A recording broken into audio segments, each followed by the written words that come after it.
السلام عليكم ورحمة الله وبركاته. وحشتوني جدا يا أجمل ناس في الدنيا. بس تعالوا قبل ما نبدأ الفيديو نصلي على سيدنا محمد ونقول اللهم صل وسلم وبارك على سيدنا محمد عليه أفضل الصلاة والسلام. النهاردة هنعمل كده فيديو خفيف وظريف كده مع بعض، يا رب يعجبكم. ولو عجبكم ما تنسوش بقى تحطوا اللايك والاشتراك وتفعلوا زر الجرس علشان يوصل لكم كل جديد أنا بعمله. هو بس ملحوظة، أنا بقرب الكاميرا من التليفون كده علشان أنا مش عندي حامل، فانا بمسك بايد بصور بايد وبالايد التانية بضطر ان انا بعمل بيها شغلي، اذا كان اكل اذا كان شرب اذا كان اي حاجة، على ما اجيب حامل يعني.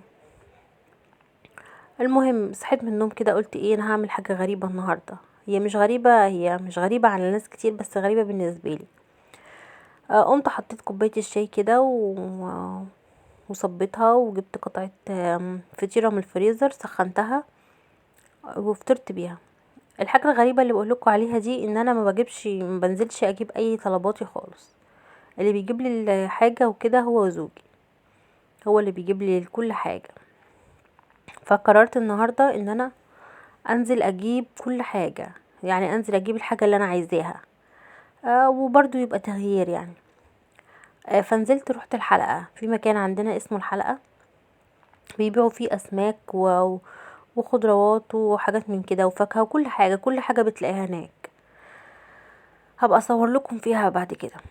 صحيت من النوم كده، فتحت طبعا الشبابيك، لقيت الشارع هص مفهوش اي حد، لان احنا كنا يوم جمعة فكانت المحلات كلها وكل حاجة كانت مقفلة. حبيت اشارككم يوم يعني من اوله كده لحد ايه لما رجعت. زي ما انتم شايفين كده الناس كلها نايمة، طبعا انا صاحية بدري جدا، صاحية حوالي الساعة 6 كده او 6:30. قلت اطلع كده في الشباك بشم ريحة الجو بتاع الصبح، ده بيبقى جميل جدا. تحس ان هو هوا كده، من مش عارفة يعني، تحس ان هو هوا طبيعي، جو طبيعي وهوا طبيعي غير الهوا اللي بنشمه. رحت السوق بقى، جبت شوية حاجات كده، قصدي الحلقة. جبت سردين وجبت بسارية وجبت بصل بقى وجرجير.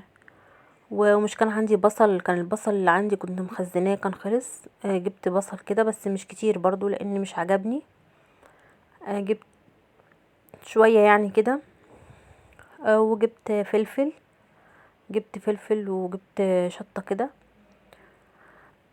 الشطة طبعا حامية، الفلفل بارد خالص. بستخدمه بقى في اي حاجة، يعني الفلفل على طول استهلاكه عندي كتير، بستهلكه في كل حاجة بصراحة. لو هعمل فول بتخديعة بستهلك الفلفل، لو هعمل شاورما بستهلك الفلفل. جبت طماطم كده برضو عجبتني بس كانت ناشفة، كان نفسي اجيب حبة علشان اعملهم في الفريزر. وجبت كده ليمون بس مش كتير يعني، لان عندي الليمون في التلاجة بيفضل وبيبوظ لو بالذات لو مش هعمل بيه حاجة. وجبت بقى جرجير، الجرجير حلو جدا، بحب افطر بيه الصبح مثلا لو مع بيض مع جبنة كده بحب افطر بيه.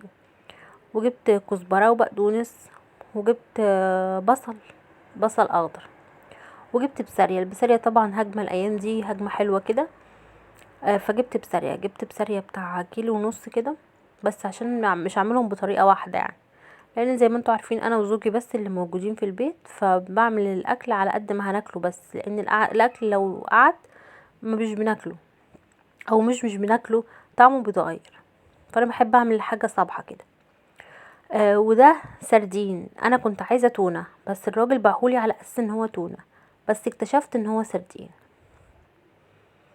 ما كنتش بصراحه جربت السردين قبل كده، هقول لكم برضو تجربتي مع السردين وطعمه كده، لكن انا ما كنتش كلته قبل كده يعني. كانت ماما بتعمله كده بس انا مش كان بيبقى ليا تقل عليها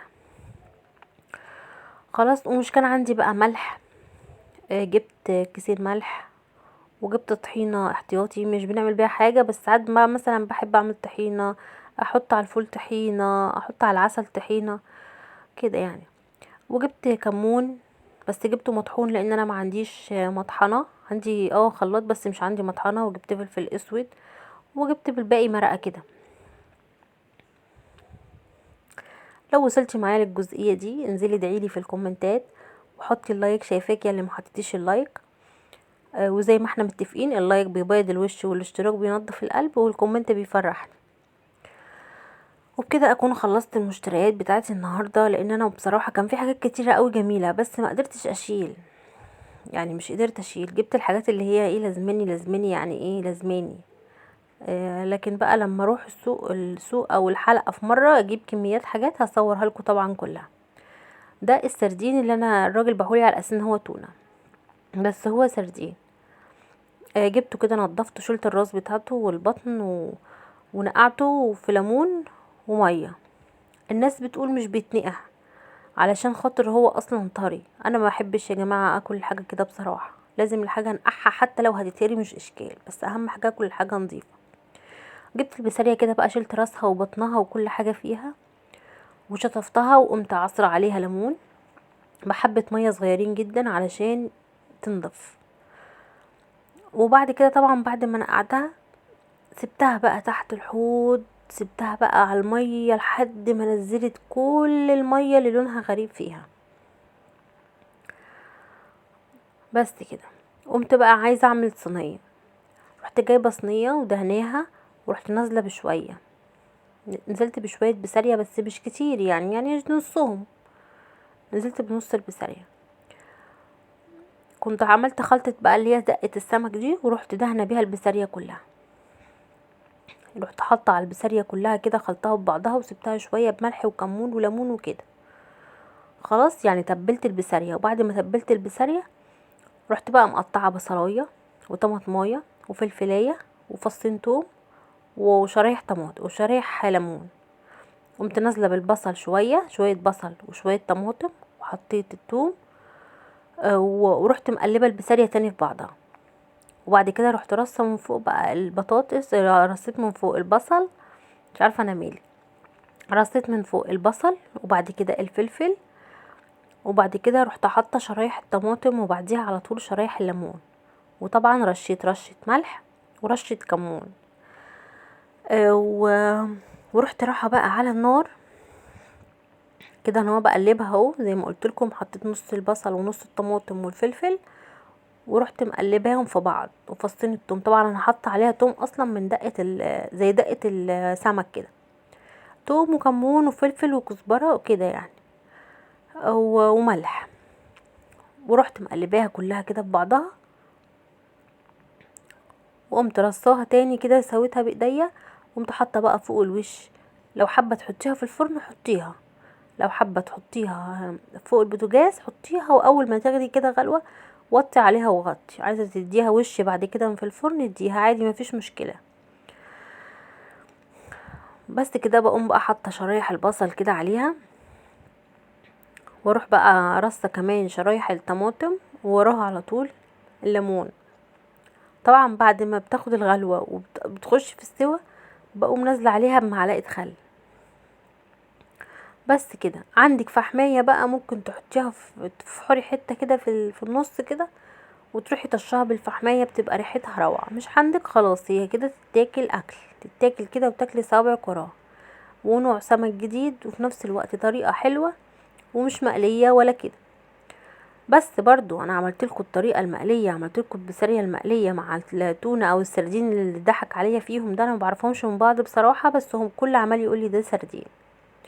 الفيديو الجاي ان شاء الله هوريكم البسارية وهي مقليه والسردين ده كده. ورحت حاطه بقى شويه زيت كده فوق الوش علشان الدنيا تبقى معايا مظبوطه. يا ريت بقى ما تنسيش اللايك والاشتراك وتفعلي زر الجرس عشان يوصلك كل جديد. وبكده اكون خلصت. عملت التونه اهي مستويه وطعمها جميل وحلو قوي قوي قوي قوي قوي. والعيش طبعا الطري والبصل الاخضر والجرجير. طبعا دي ما بتاكلش غير بالعيش، مش تاكليها بالرز ولا كده.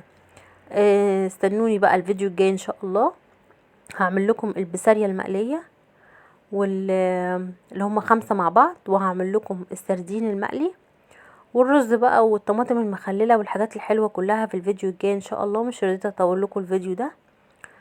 والسلام عليكم ورحمة الله تعالى وبركاته.